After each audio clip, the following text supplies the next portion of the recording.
synthesis, what are you missing? All the sources.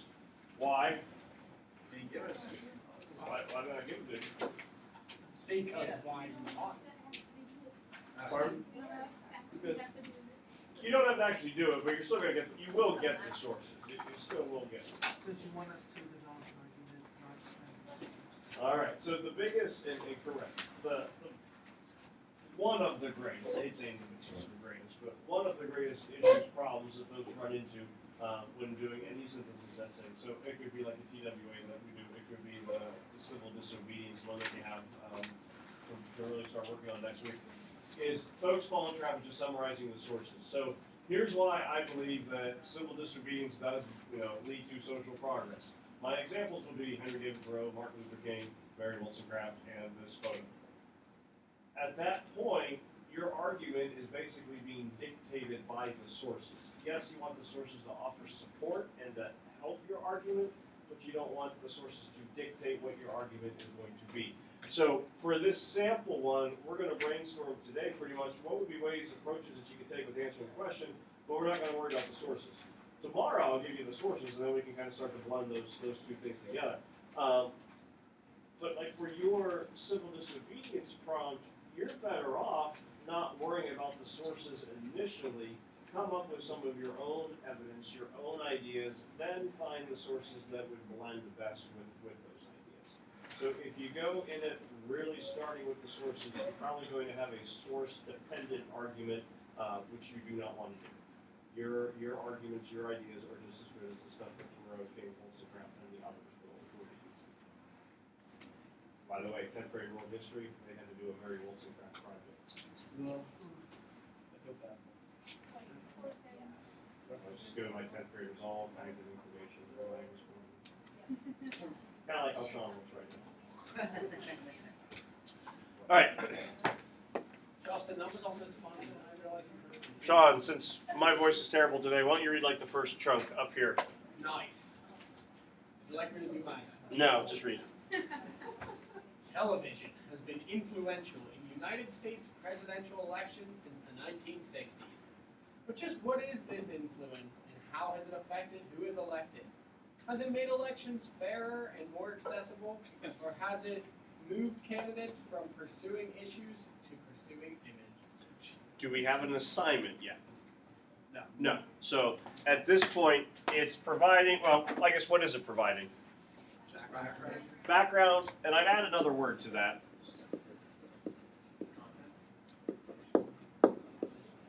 What did you say, Kobe? Content, information. Okay.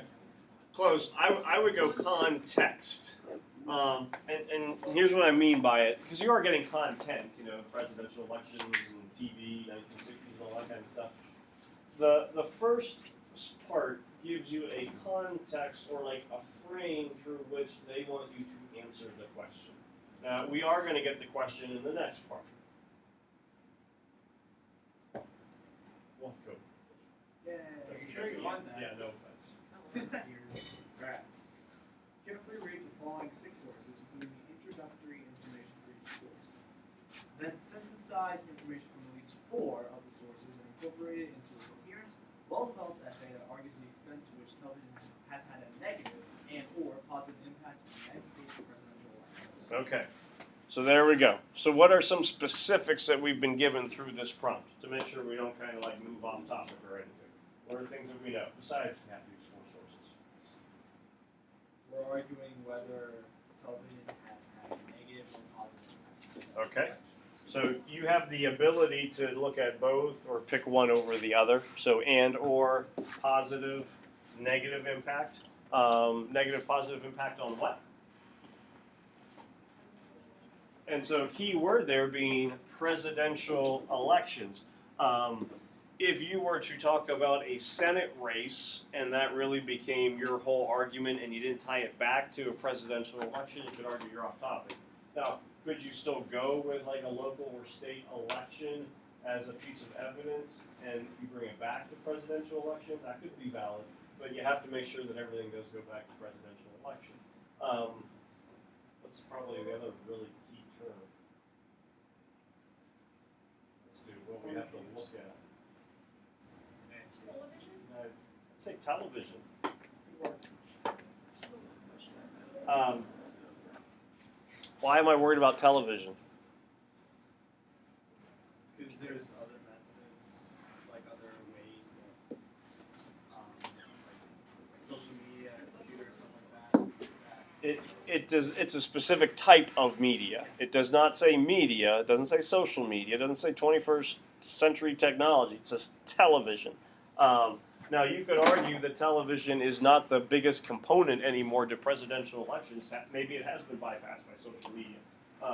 If Emma wants to incorporate social media, can she do so? Yes, so long as it ties back to the influence with TV. And certainly social media and TV can go hand in hand very much. But if your argument solely starts going around Facebook, Twitter, and there's not any TV component to it, you got a problem. You've kind of gone off topic. Anybody have an initial reaction? Like positive, negative? Negative? Both. If you did both, and I think that would be a route that, I don't want to say most people, but I think a large segment of people would say both. I think you would still have to say ultimately positive or negative.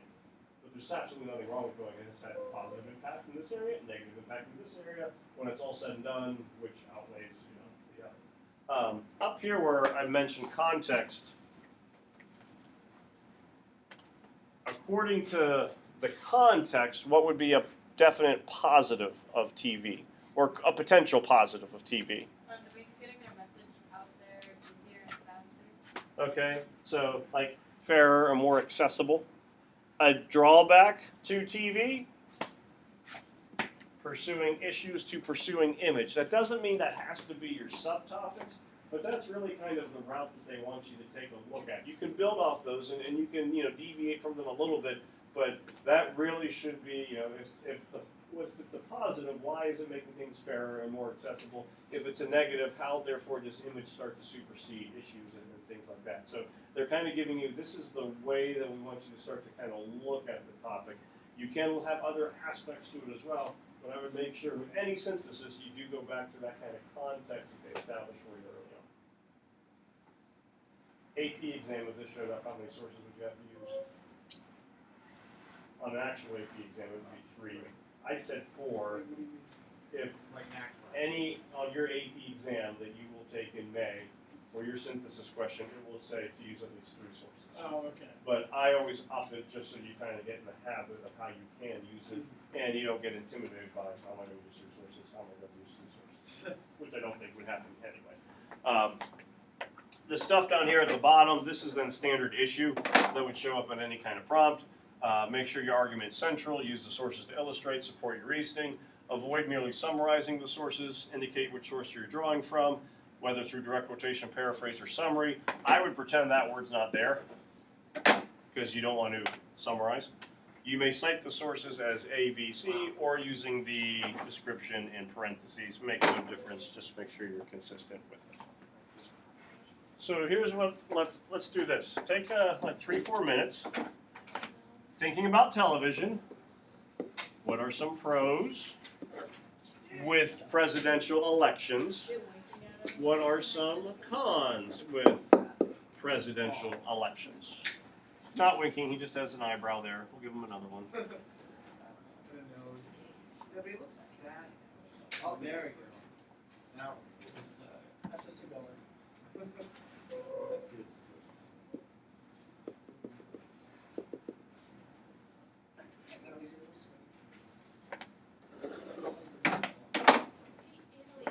Does that palm look like it's perspiring or conspiring? Oh yeah, Mr. Kane. So the lyrics to the Walking in a Winter Wonderland song, are you conspiring by the fire, or Annalise thinks you're perspiring by the fire? what does it have to do with anything? Walking in a winter wonderland. Guys, let's not forget the fact that it's November. Alright, so what would be some pros of TV, what would be some cons? SpongeBob. Presidential elections, write them down. Not all the initial ideas are always the best. Just like how my sister wasn't the best, and I'm better than her, and she's the oldest one.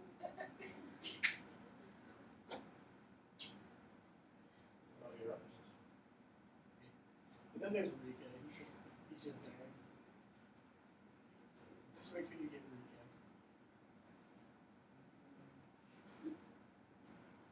Younger sister. Morgan.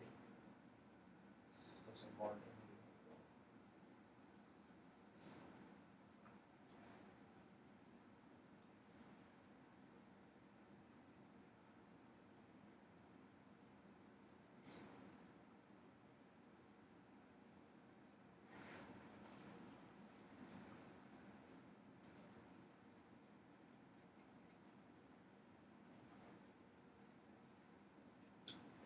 So it's just like bullet points at this point, brainstorming. Positive impact, negative.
Justin, what's a pro or con? Doesn't matter which side.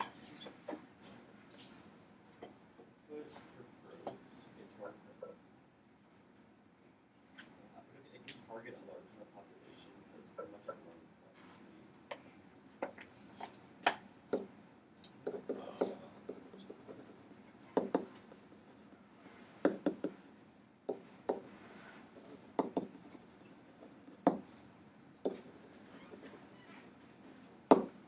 Okay. Sean. This could be like a pro and a con. You learn more about their past through them. Which way would you view it? I'd probably view it more as a con. Okay. So like more, when you said learn more, like more importance placed upon individuals' past? Yeah. Yeah, like what they've done, like not even related to presidential stuff, but like just like things that their opponent will pick just to try to lower the America's chances of winning. Okay. So non-political past. Go. Cons I put down. Just give us one for now. Like one. Oh yeah. Okay. Yeah. I put down politician using slander. I'm sorry. To slander a politician. Okay. So slander. What's like an M term that kind of gets you? And this would probably be combining both of yours.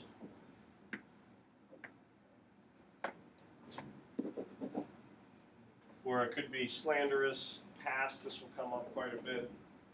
Thinking of, when you think about politics and TV, what's probably your least favorite part about politics and TV when you're trying to watch? Maybe not SpongeBob. There are many what? Many commercials. Okay, and so what becomes a common tactic in the advertisements and the commercials? Blah blah blah. Not Just something. Blah blah blah. Mom. Blah. I'll make better somehow. Mud slinging. Ah. Yeah, that's You're not what I was attacking. gonna say. Sometimes it And you could argue sometimes it is relevant, you know, when it comes to a person's past or whatnot, but most of the commercials, well, most is the right word, a large number, it's not Sean explaining why he would be the ideal candidate, it's him explaining why he can't vote for president. What else? Al, do you have any? Nothing else? Well, I mean, it kind of goes along with like why it's a large target audience, just like sports and in a different way. And then more younger people, I feel like are gonna watch Okay. TV than like older people. And if the old people are watching it, they're not watching like the same things. So it could appeal to a younger audience. Annalise? Like when you have the candidate like on talk shows and stuff, you can see more of their like attitude and mannerisms to like reinforce who they actually are to people. So this is a pro, I'm guessing? Yes. Okay, so like, makes them more personable? Or you kind Or of it like, shows how they would be. oh, would not be. So, more authentic, Yes. an authentic depiction.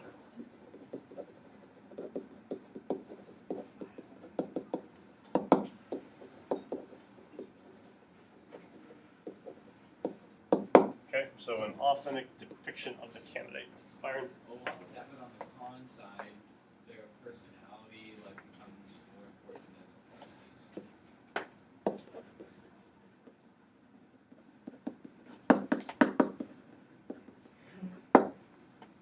And I would say it's kind of like Sean's, where some could look at it as being a positive, some could look at it as being a negative. Many could look at this as being negative, others might go, well, but that is important to me. So, yeah. More media or more television attention to like political races can make people feel Okay, so like kind of, I don't want to say create the suspense, but urge more participation, excited to participate. creates interest.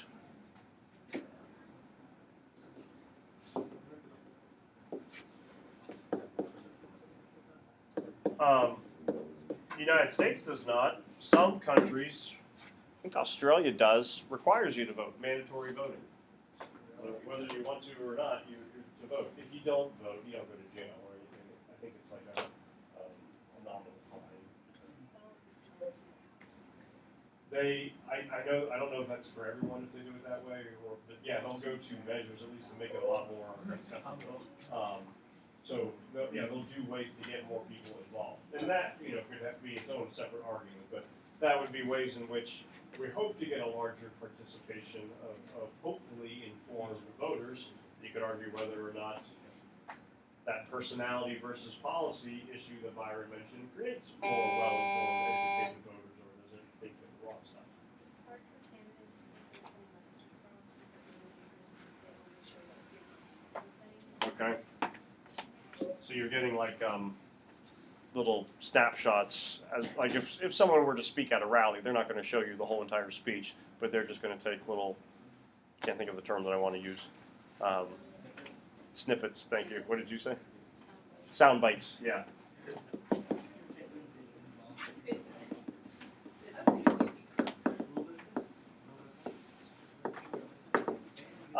And so those sound bites and snippets that could get used by news. That could also certainly get used. We talked about political campaign commercials, where you take a sound bite and it gets quoted out of context. Something that you said that was perfectly harmless now becomes the world's worst statement. So now we can't vote for it. Ashley, yeah. It's not always factual. It's the first person put it out. Okay. So the reliability.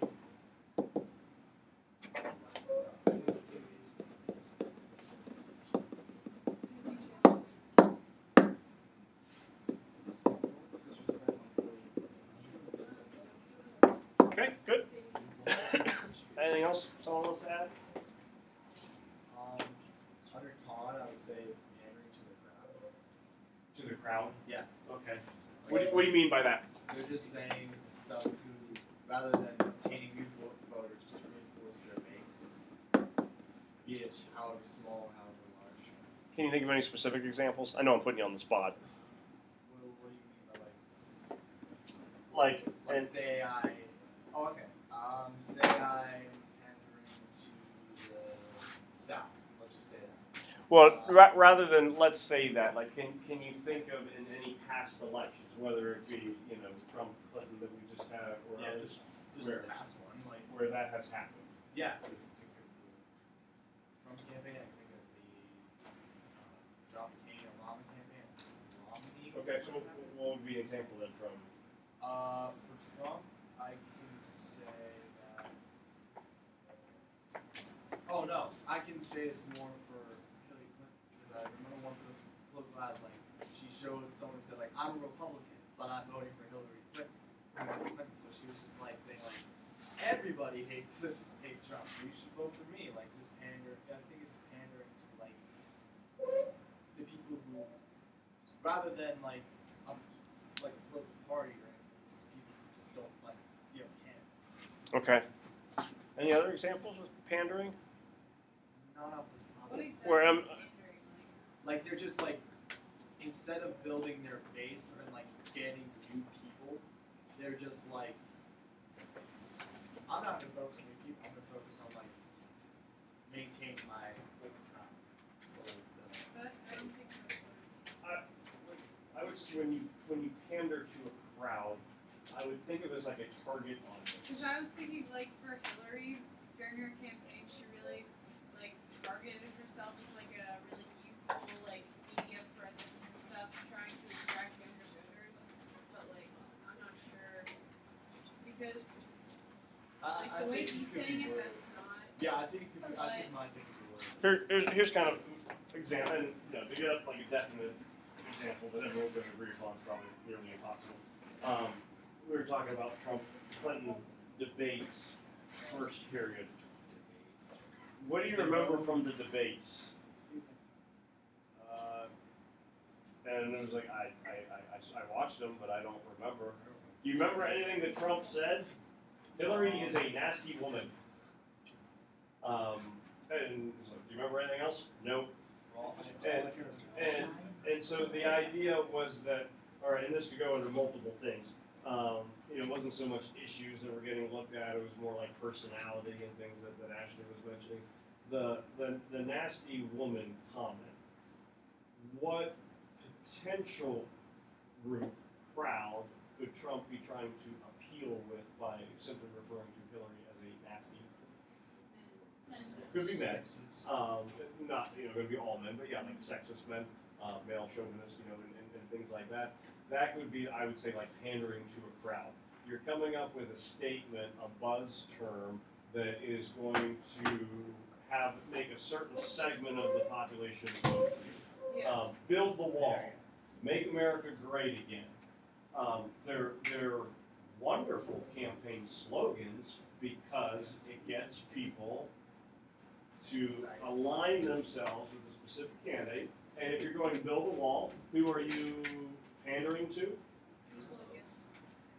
Those who are fearful of, aliens, immigration, terrorists, it could be xenophobia.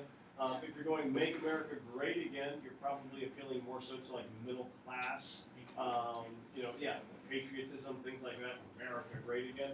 So those would be specific examples